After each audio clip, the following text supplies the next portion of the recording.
मेरे प्यारे students, welcome to mathological. In this session will be doing CUET GAT examination questions, memory based questions from last 2-3 days 11th 12th तो जो भी हमारे questions आए हैं मेमोरी बेस्ड, उन क्वेश्चंस को प्रैक्टिस करते हैं इस सेशन में। स्टार्ट करते हैं session. And if you not already subscribe to our channel तो make sure to subscribe channel, also press the bell icon and you can also like this session अगर session पसंद आता है तो। And you can message me on Telegram at ADITYAKT and join the WhatsApp channel as well. So first question, if sixth and tenth term of a geometric progression are 192 and 3072 respectively, then find the third term of the progression। अब ये questions memory based है, थोड़ा बहुत language में हेरफेर हो सकता है, थोड़ा बहुत वैल्यूज में हेरफेर हो सकता है, बट क्वेश्चन का कॉन्सेप्ट विल बी सिमिलर। तो six term is 192, tenth term is 3072, तो what will be third term of the progression. ठीक है, तो सिक्स टर्म क्या हो जाएगा, जो जीपी का another term is equal to A into are to the power n -1। तो six term will be a into are to the power 5 and that is 192, and tenth term will be a into are to the power 9 and that is equal to 3072। ठीक है, तो second equation में से first को divide कर दो। Second divide by first will be equal to r to the power 4 equal to 3072 upon 192। Okay, और 24 से जाएगा 8 टाइम्स, और यहाँ पे 24 1 ज़ा 24 67, 24 2 ज़ा 48, so 128/8 this is equal to 16। R to the power 4 16 आ रहा है, सो दिस इज बेसिकली इधर 2 टू द पावर 4 और -2 टू द पावर 4। ठीक है, एग्जैक्टली थर्ड क्वेश्चन पूछा था, कौन सा पूछा था, 2 टू पावर 4 या फिर -2 टू पावर 4 होगा। ठीक है, या तो एडिशनली मेंशन होगा कि ऑल टर्म्स आर पॉजिटिव। ठीक, क्योंकि यहाँ पे हमारा आर कैन बी +-2, ये ध्यान देना है, +2 भी हो सकता है और -2 भी हो सकता है। So if r is equal to +2, in that case हमारा टर्म क्या आ जाएगा, third term T3 will be equal to A into r square. Okay, अच्छा प्रॉब्लम नहीं होगा, बट ए भी तो पता होना चाहिए ना हमको। और यहाँ पे हमारा A into are to the power 5 depend करेगा आर की वैल्यू पे। तो यहाँ पे हमें दो केसेस मिलेंगे बेसिकली, बिकॉज अल्टीमेटली अगर हमारा आर आ जाता है, आर टू द पावर 4 16 आ जाता है, सो वैल्यू पुट करेंगे तो यहाँ से हमें ए का वैल्यू क्या मिलेगा, A will be equal to A into 32 is equal to 192, तो ए इज इक्वल टू 6 आ जाएगा। बट अगर आर इज इक्वल टू -2 लिया, इफ दिस इज इक्वल +2, तब तो 6 आ जाएगा। बट अगर हमने आर इक्वल टू -2 लिया तो ए इंटू -32 इज इक्वल टू 192, यानी कि ए इक्वल टू -6 आएगा। तो एग्जैक्ट लैंग्वेज पे डिपेंड करेगा क्वेश्चन की। ठीक है, अभी दोनों केसेस के लिए सॉल्व कर लेते हैं। तो हमारा ए इंटू आर स्क्वायर क्या आएगा, if a is equal to +6, तो this will be equal to A into 4 यानी 4a, तो that is equal 24। But if a is equal to -6, in that case this will be equal to -24। तो या तो 24 होगा या फिर -24 होगा, डिपेंडिंग ऑन क्वेश्चन का लैंग्वेज क्या है। अगर क्वेश्चन कहता है all terms are positive, in that case 24 answer होगा, अदरवाइज -24 होगा। अगर नेगेटिव भी पॉसिबल है, या दोनों में से कोई भी आंसर हो सकता है। ठीक है, बस ये एक चीज़ याद रखनी थी कि अगर हमारा आर टू द पावर 4 आ रहा है कोई पॉजिटिव वैल्यू, तो फिर वहाँ पे r can be a positive value as well as negative, positive negative दोनों ही पॉसिबल होंगे। ठीक है, नेक्स्ट क्वेश्चन करते हैं। An item is bought for rupees 2000, marked up by 50% and is sold at a 20% discount. To find the profit percentage। 2000 में purchase किया, cost price is 2000, markup is by 50%, 50% of this is 1000, तो markup हुआ 1000 से, so mark price will be 3000 and then there is a discount of 20%, यानी 1/5 का discount है। 3000 का 600 का डिस्काउंट होगा, 2400 will be our selling price. और 2000 का आइटम अगर 2400 में सेल कर रहे हैं, there is a profit of 400, but profit percentage पूछा है, that will be 400 by 2000 into 100, so that is equal to 20%। या 400 1/5, so that is equal to 20%। Answer आ जाएगा स्टेट में। ठीक है, या फिर डायरेक्टली भी कर सकते हैं कि हम परसेंटेज वैल्यूज गिवन है और आंसर में परसेंटेज वैल्यू निकालनी है, तो एब्सोल्यूट वैल्यूज की जरूरत ही नहीं है। Basically markup percent and discount percent का जो इफेक्टिव नेट चेंज है, net change, that is equal to profit percent. Successive changes देखो 50% और 20%, बट 20% रिडक्शन हो रहा है, डिस्काउंट यानी रिडक्शन है, तो साइन नेगेटिव रहेगा। सो +50 -20 +50 इंटू -20 डिवाइड बाई 100, तो आ जाएगा 50 -20 -10 एंड हेंस इक्वल टू 20%। तो there will be 20% profit. Okay, next question.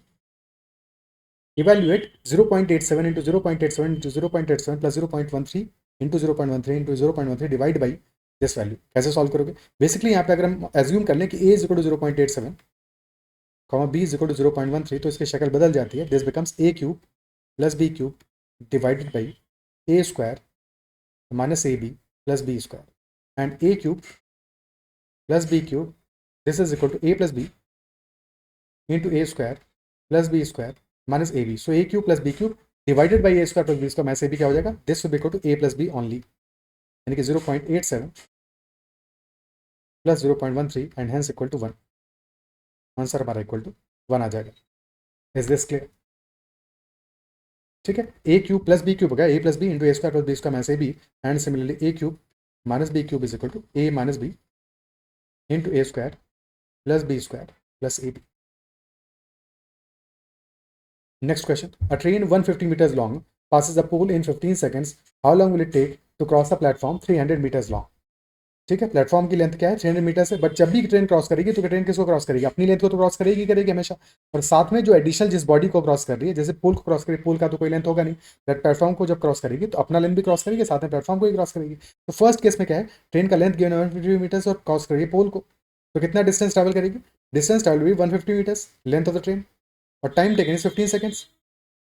Okay, तो यहाँ से स्पीड निकाल सकते हो, स्पीड ऑफ द ट्रेन क्या आ जाएगा 150 बाई 15 दैट इज 10 मीटर्स पर सेकेंड. बट एज सच इस क्वेश्चन में हमें स्पीड की जरूरत नहीं है, क्योंकि फर्स्ट केस में डिस्टेंस ट्रैवल कर रही है 150 और सेकंड केस में डिस्टेंस ट्रैवल हो रहा है 150 ट्रेन का length plus platform length which is 300, यानी कि total distance is 450 metres in the second scenario. तो डिस्टेंस ट्रैवल्ड इज 3 टाइम्स,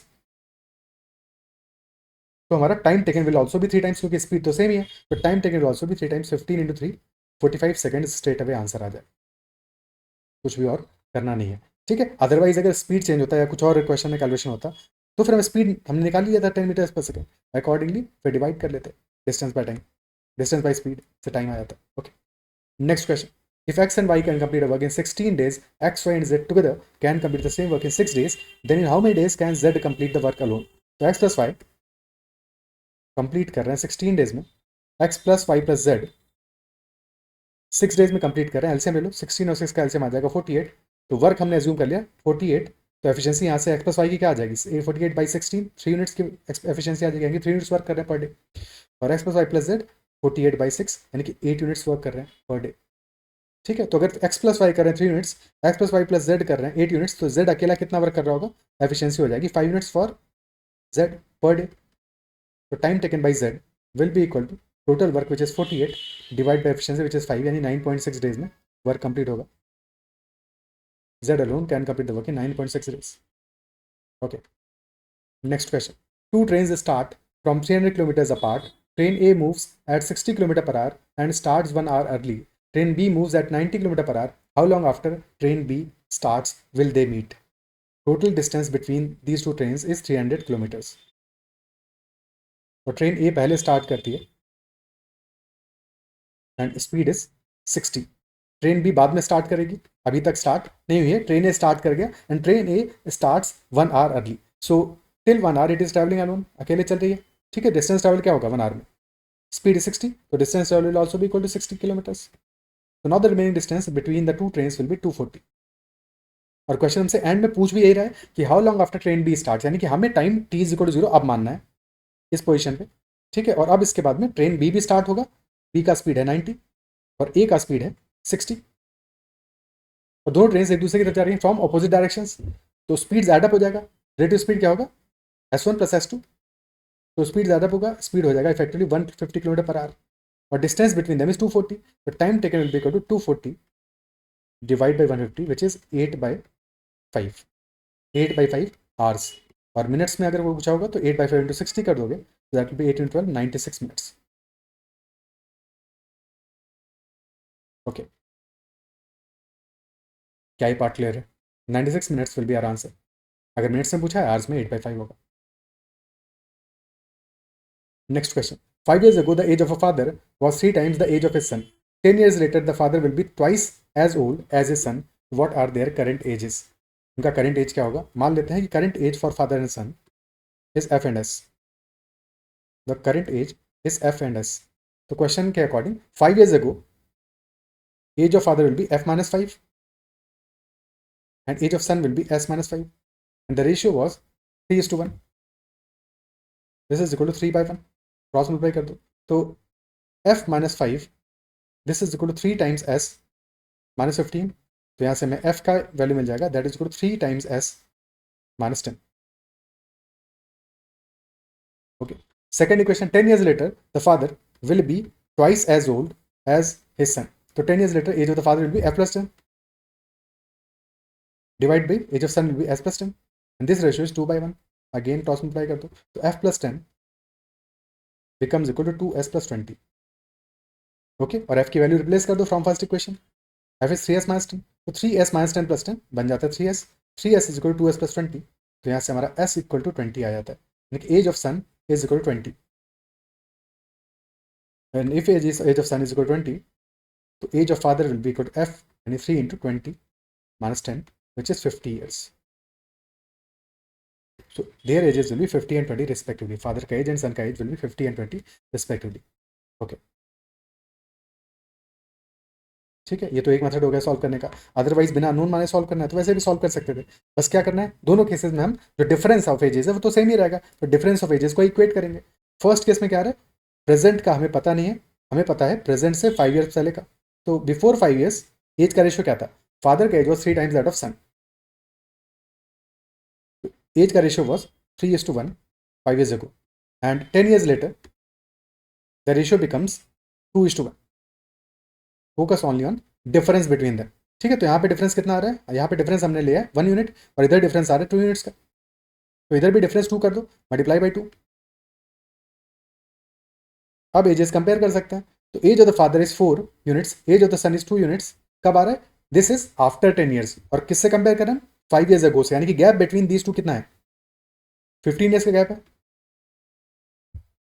ठीक है, और अब हमारा difference between them is exactly same. तो कंपेयर कर सकते हैं. 3 यूनिट्स वैल्यू था फादर की एज का 5 years ago, and now that is 4 units. तो डिफरेंस कितना आया, 1 यूनिट का डिफरेंस आया +1, और ये 1 यूनिट का डिफरेंस कितना है, this is equal to 15 years. This is equal to 15 years, यानी कि age of father at present will be 60 years, and that of son will be 30 years. Sorry, at present नहीं, after 10 years, क्योंकि after 10 years की हम बात कर रहे हैं. तो after 10 years will be 60 and 30. तो प्रेजेंट में क्या आ जाएगा, 10 से सब्ट्रैक्ट कर दो, तो 50 and 50 and 20 will be the answer. The present ages will be 50 and 20 respectively. Okay. Next question. Find the value of sine 45 degrees into cos 45 degrees plus tan of 45 degree. Sine 45 and cos 45 both are equal. And both are equal to 1 upon root 2. And tan 45 is sine by cos, which is equal to 1 only. ठीक है, एक चीज़ और है, कभी भी अगर तुम sine cos और टैन के फॉर्मूलाज मतलब वैल्यूज़ को भूलते हो, वैसे तो भूलने वाली चीज़ नहीं है, बार बार प्रैक्टिस कर लोगे 4-5 बार तो याद हो जाएगा. इसके अलावा 2 ट्रायंगल याद रखो ताकि हाइट एंड डिस्टेंस के क्वेश्चन भी इजीली सॉल्व कर सको. और यहाँ पे अगर वैल्यूज़ में जरा सा भी कन्फ्यूजन होता है तो ट्रायंगल को फॉर्म कर लो. One triangle is isosceles right angle triangle. ठीक है, तो राइट एंगल ट्रायंगल जहाँ पे कि बाकी साइड से हमारे इक्वल होंगे, रिमेनिंग साइड यानी परपेंडिकुलर बेस, तो these two are equal. Angles हमारे 45 ईच होगा. ठीक है, और इस केस में रेशियो क्या आएगा, 1:1:√2. नहीं कि अगर हमारी दो साइड्स परपेंडिकुलर साइड्स x और x हैं तो हाइपोटेन्यूज विल बी √2x. और फिर यहाँ पे तुम sin 45 भी कैलकुलेट कर सकते हो, sin cos tan सब कुछ मिल जाएगा यहाँ से. सेकंड ट्रायंगल 30 60 90 वाला ट्रायंगल.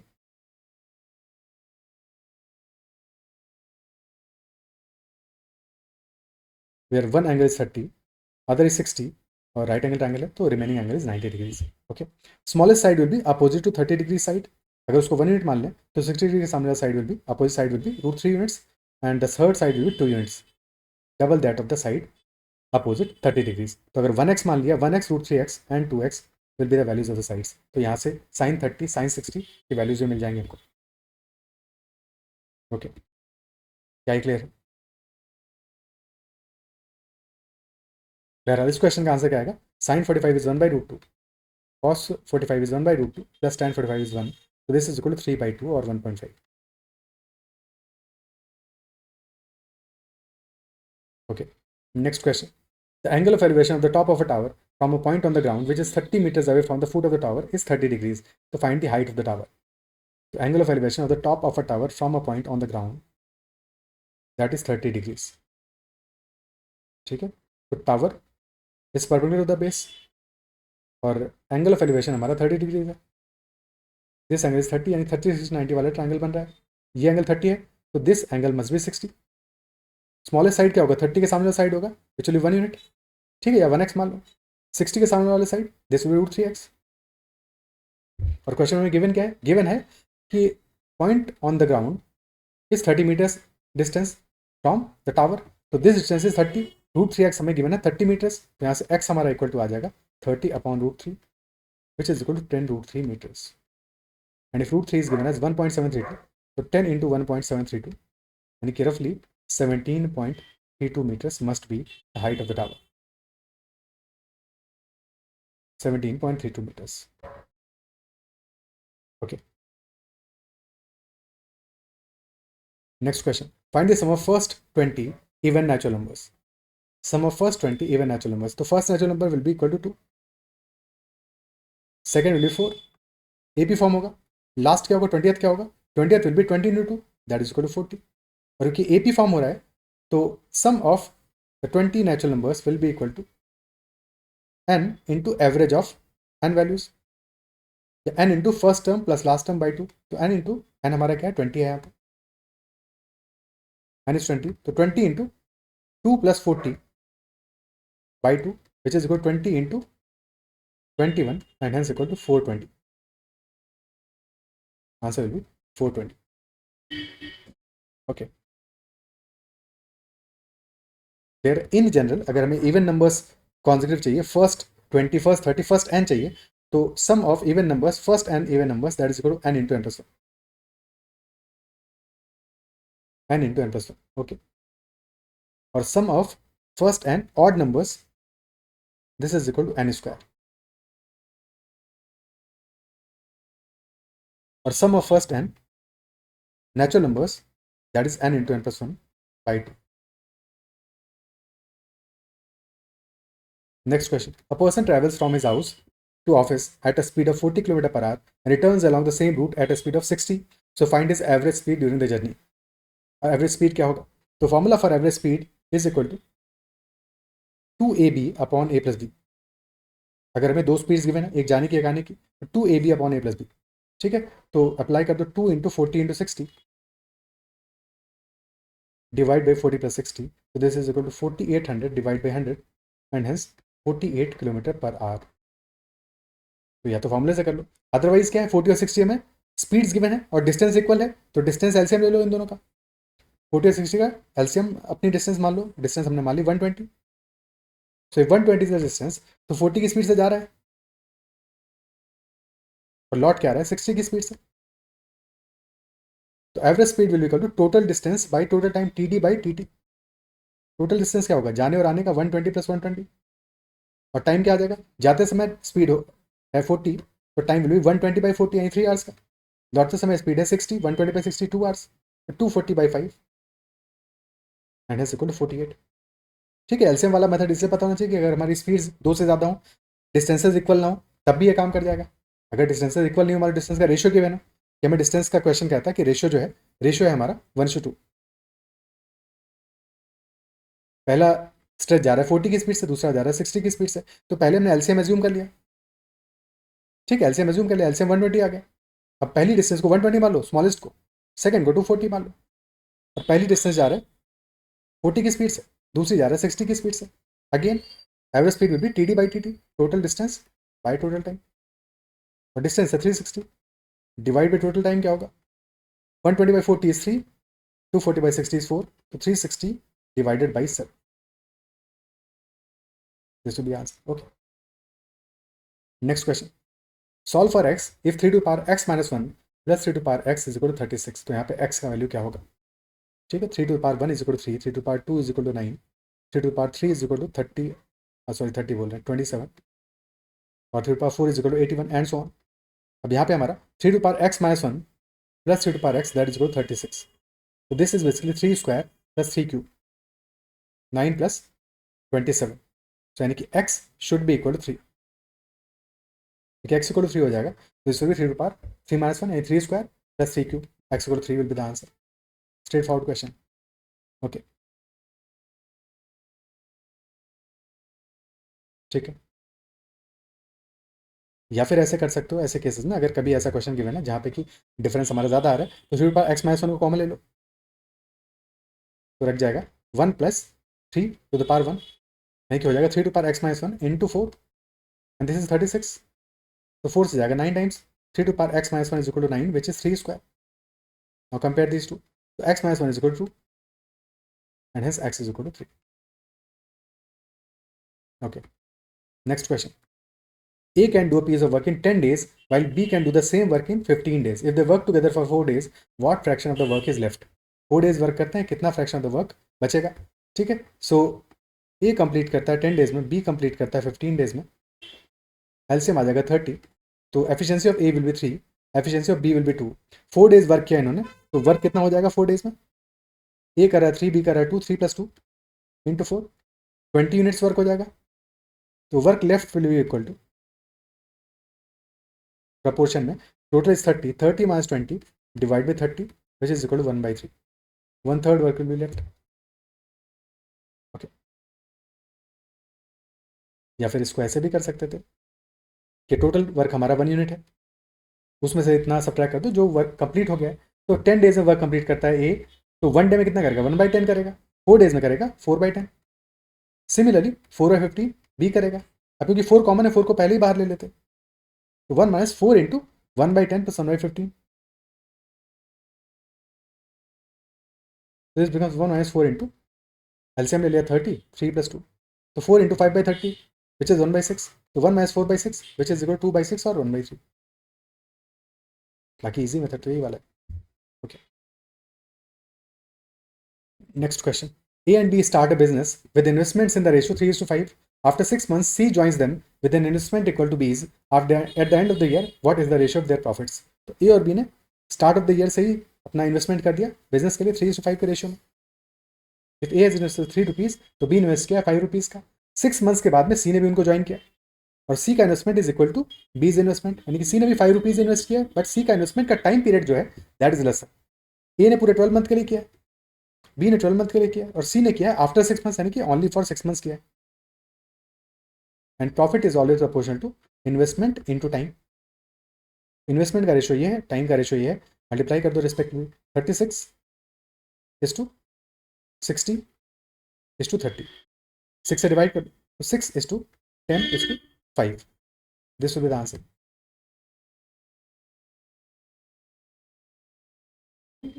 ओके, क्या ही क्लियर है? नेक्स्ट क्वेश्चन करते हैं. In a class of 40, the ratio of boys to girls is 3:2. If the average marks of boys are 42 and that of girls are 46, तो find the class average. Class का average क्या होगा? अब 40 का class है जहाँ पे कि बॉयज़ और गर्ल्स का जो रेशियो है दैट इज 3:2. तो रेशियो इंपॉर्टेंट है हमारे लिए, वेट एवरेज निकाल लेते हैं. ठीक है, क्योंकि हमें एज सच नंबर नहीं चाहिए, रेशियो ही काफ़ी है. सो बॉयज़ एंड गर्ल्स का रेशियो इज 3:2. ऑर्डर का ध्यान देना हमेशा. ठीक है, ये तो हमें रेशियो मिल गया, नंबर्स का रेशियो भी यही है 3:2. और फिर average of boys is equal to 42 और एवरेज ऑफ गर्ल्स इज 46.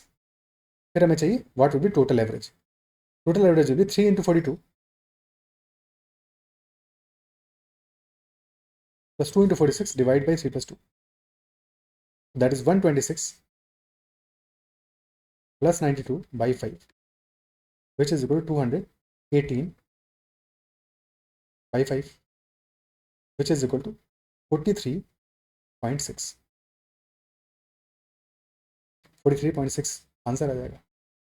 ठीक है, बट और बेहतर तरीके से कैसे कर सकते हो कि instead of calculating on 42 and 46, ऐसे देखो कि हमारा बॉयज़ का एवरेज तो 42 है ही है, गर्ल्स का average is 46 which is 4 more than boys का average. This is 4 more than 42. ठीक है, तो हम एज्यूम कर लेते हैं 42 तो ओवरऑल एवरेज अपना मान ही लेते हैं. उससे कितना एक्स्ट्रा वैल्यू आएगा बस इसको देखते हैं. तो गर्ल्स का एवरेज इज 4 मोर, 4 मोर.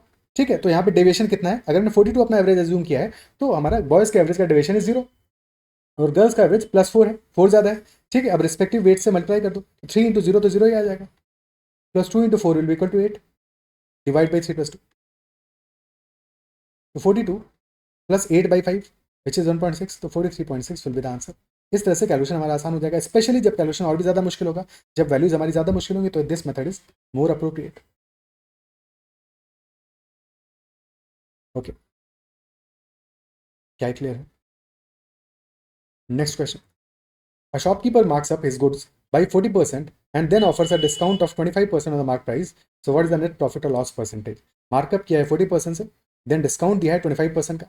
तो अगेन प्रॉफिट या फिर लॉस परसेंटेज चाहिए तो सक्सेसिव चेंज अप्लाई कर दो. तो +40 - 25 प्लस 40 इंटू -25 डिवाइड बाई 100. तो 40 -25 -10, सो that is equal two plus 5%. तो नेट प्रॉफिट होगा 5% का इन this case. Okay. Next question. If 20% of A is equal to 30% of B and B is 40% of C, so what percentage of C is A? 20% of A is equal to 30% of B. देखिए 20 by 100 of A is equal to 30 by 100 of B. 100 से 100 cancel हो गया, 0 से 0, और ultimately बचा 2A is equal to 3B. और फिर हमें पता है कि B is 40% of C, तो B को रिप्लेस कर दो 40% of C से. तो this is equal to 3 into 40 by 100 of C. Okay. Question पूछा है what percent of C is A. A कितना होगा? तो 2 से सिंप्लीफाई किया, यहाँ बच गया 20.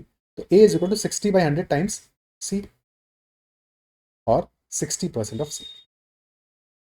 ठीक है, A is 60% of C. 60% will be the answer. Okay. Clear. Next question. If A is to B is equal to 3 is to 7 and LCM of A and B is 2100, तो A का value क्या होगा?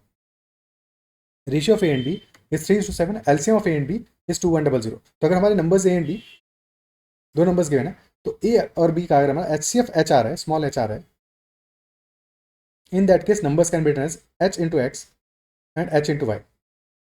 ठीक है. और यहाँ पे जो X और Y होंगे those must be coprime, क्योंकि हाईएस्ट कॉमन फैक्टर हमारा H है, यानी कि HCF ऑफ X और Y, X और Y must be equal to 1. Okay. तो A और B का रेशियो क्या आ जाएगा उस केस में? Ratio of A and B will be equal to X is to Y. So A and B in this case हमें दिया है रेशियो 3 to 7, यानी कि A अगर हमारा इक्वल टू 3H है, B आ जाएगा इक्वल टू 7H.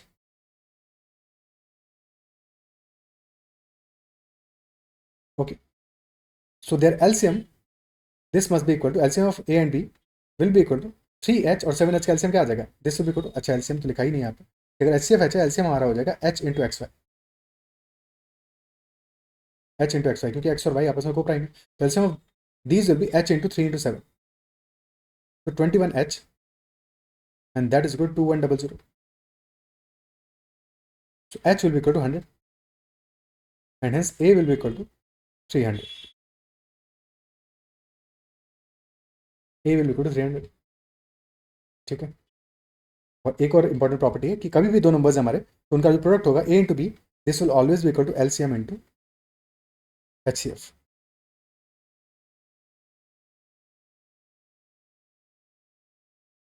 ओके. जैसे इन दिस केस A आ जाएगा 300, B आ जाएगा 700, तो 300 into 700 will be equal to LCM which is 2100 into HCF which is equal to 100. Okay. Next question. 7 men can complete a work in 12 days. They started the work and continued for 7 days, after which 2 of them left the work. In how many days the remaining work will be completed? So 7 men can complete a work in 12 days. 12 days में complete कर सकते हैं, but उन्होंने work continue किया, start किया और continue किया 7 days तक, बट उसके बाद में 2 of them left the work. तो 12 डेज में से 7 डेज का वर्क तो कंप्लीट हो गया है. रिमेनिंग वर्क कितना बचा है? Remaining work is 5 days work of 7 man. ठीक है. तो 5 इंटू 7 मैन डेज का वर्क बचा है, but that has to be completed by remaining 5 man, क्योंकि 7 में से 2 मैन तो चले गए, तो 5 man have to complete that work in, let us say D days. तो यहाँ से D का वैल्यू आ जाएगा इक्वल टू 7 डेज में the remaining work will be completed. Okay. ठीक है. Next one. A train 360 meters long is moving at a speed of 75 km per hour. In how much time will it pass a man who is walking at a speed of 3 km per hour in the same direction as the train? तो train का और person का direction same है. Speed of train is 75, speed of the person is 3, और क्योंकि same direction में है तो रिलेटिव स्पीड क्या हो जाएगा? सब्ट्रैक्ट हो जाएंगे speed S1 minus S2, 75 minus 3, so that is equal 72 kilometre पर आवर. और डिस्टेंस कितना ट्रैवल करना है ट्रेन को जब पास करना है? Equal to its length. तो time taken will be equal to distance 360 divide by speed, but speed क्योंकि किलोमीटर पर आवर में, सबसे पहले इसको कन्वर्ट करो मीटर पर सेकंड में, डिवाइड मल्टीप्लाई बाई 5/18. 1 किलोमीटर पर आवर इज इक्वल टू 5/18 ठीक है, 5/18 से मल्टीप्लाई करोगे तब जाके हमारा मीटर पर सेकंड वैल्यू आएगा। तो that will equal to 18, 4 into 5 20 metre पर सेकंड। तो 360/20 आंसर आ जाएगा हमारा 18 seconds.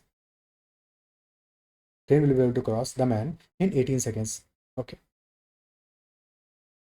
Next question. Average age of a class of 30 students is 15 years. If the teacher's age is added, the average increases by 1 year. So what is the teacher's age? Age of teacher क्या होगा इस case में? ठीक है, so formula क्या आएगा? Initially सम क्या है हमारा? 30 स्टूडेंट्स हैं, 15 एवरेज है, तो 13 15 इज इनिशियल सम प्लस टीचर का एज ऐड कर दिया, तो now this will be total sum and this is equal to 31। Not total number of person कितना है? 31 है, और एवरेज एज अब कितना है? अब है 15 + 1 16 है। तो टीचर का age will be equal to 31 × 16 minus 30 × 15। ठीक है, 16 को दो पार्ट में ब्रेक कर लो, 15 और 1 में, तो 31 × 15 प्लस 1 × 16 माइनस 30 × 15। ठीक है, अब इन दोनों में 15 कॉमन आ जाएगा, 15 × 31 माइनस 30 15, एक सेकेंड, 30 × 16 माइनस 30 × 15 था। ठीक है,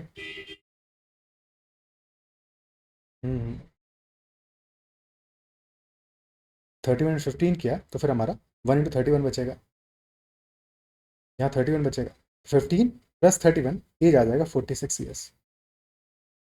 एज और teacher will B 46 years. Okay, clear है? या फिर हमेशा ऐसे केसेस में ऐसे भी सोच सकते हो कि हमारा age of the teacher that is let us say T. ठीक है, सो अगर एज का of the teacher is would have been same age average, average हमारा क्या है? 30 स्टूडेंट्स का एवरेज 15 है, तो अगर टीचर का एज भी 15 ईयर्स ही होता है तब क्या एवरेज पे कोई चेंज आता? तब एवरेज में कोई भी चेंज नहीं आता। बट हुआ क्या है, यहाँ पे हमारा एवरेज 1 से इंक्रीज कर गया है। 15 ईयर्स एज अगर होता टीचर का तब तो फिर कोई चेंज नहीं आता। चेंज क्यों आया? बिकॉज टीचर का age must have been higher. ठीक है, और टोटल पर्सन कितने हैं? टोटल पर्सन 30 इनिशियली थे, बट टीचर को ऐड करने के बाद 1 हो गए, 31 हो गए, 30 + 1 31 हो गया, और सबकी एज में मिला के एवरेज में चेंज आया 1 का, तो सब में चेंज आएगा 31 का, यानी कि 15 + 31 × 1, बिकॉज 1 का इंक्रीज आया, तो that is why 31 × 1। This will be total age of teacher 15 + 31, that is 46 years. Or we can say that age of teacher will be equal to old average plus change in average delta A multiplied by total persons, यानी कि अब कितने हो गए total persons? Total persons including teacher, including the teacher. तो age of teacher will be equal to age average 15 क्या था? Average old average क्या था? 15 था, प्लस डेल्टा ए 1 था, और टोटल पर्सन कितने हो गए? 30 + 1, 30 पहले थे, 1 और हो गया, 15 + 31 दैट इज इक्वल टू 46। तो this will be the answer. ठीक है, next question. If the number 5824 asterisk 3 that is divisible by 9, so what is the smallest digit that can replace the asterisk? Smallest digit क्या होगा जो कि asterisk को replace करे? अब अगर 9 से डिविजिबल है तो sum of digits must be divisible by 9। Sum of digits must be divisible by 9। देख लो सम ऑफ डिजिट्स क्या आ रहा है? 5 + 8 + 2 + 4 + x मान लेते हैं +3, तो 5 + 8 13 + 6 19 + 3 22 + x। Now this must be divisible by 9 का मल्टीपल होना चाहिए, तो 27 हो सकता है, x इज इक्वल टू 5 आ जाएगा, और तो कोई वैल्यू पॉसिबल ही नहीं, एक ही वैल्यू पॉसिबल है x का, दैट कैन बी 5 ओनली, तो 5 must be the answer, that aesthetic must be replace by 5, और तो कोई वैल्यू पॉसिबल ही नहीं है, क्योंकि x एक डिजिट है तो 5 के अलावा और कोई वैल्यू नहीं रख सकते। नेक्स्ट वैल्यू 14 हो सकता था, बट 14 तो डिजिट नहीं होगा, that is why x can only be equal to 5। Okay, next one, find the unit digit of the expression 234 to the power 102 plus 234 to the power 103। तो 4 के केसेस में क्या है? यूनिट डिजिट हमें चाहिए, तो मैटर करता है सिर्फ और सिर्फ यूनिट डिजिट ही। 4 to the power 102 plus 4 to the power 103 में जो यूनिट डिजिट होगा वही यहाँ पे आंसर होगा, और 4 के केस में साइक्लिसिटी हमारा 2 का होता है। 4 to the power any odd value हमें हमेशा यूनिट डिजिट देगा 4, और 4 to the power any even value will give us unit digit equal to 6। ठीक है, 4 to power 1 is equal 4, 4 square is equal 16, 4 cube is equal to 64, 4 to power 4 16 और 256, 4 6 4 6 alternate आता रहेगा।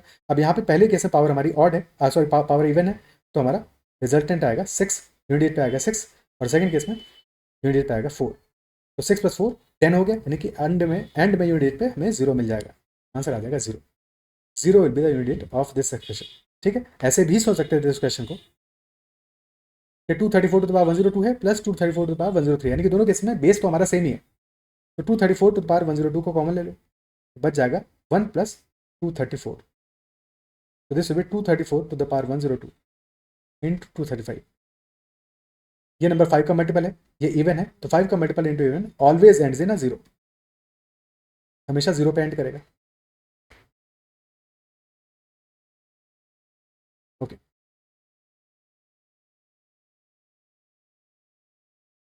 फिर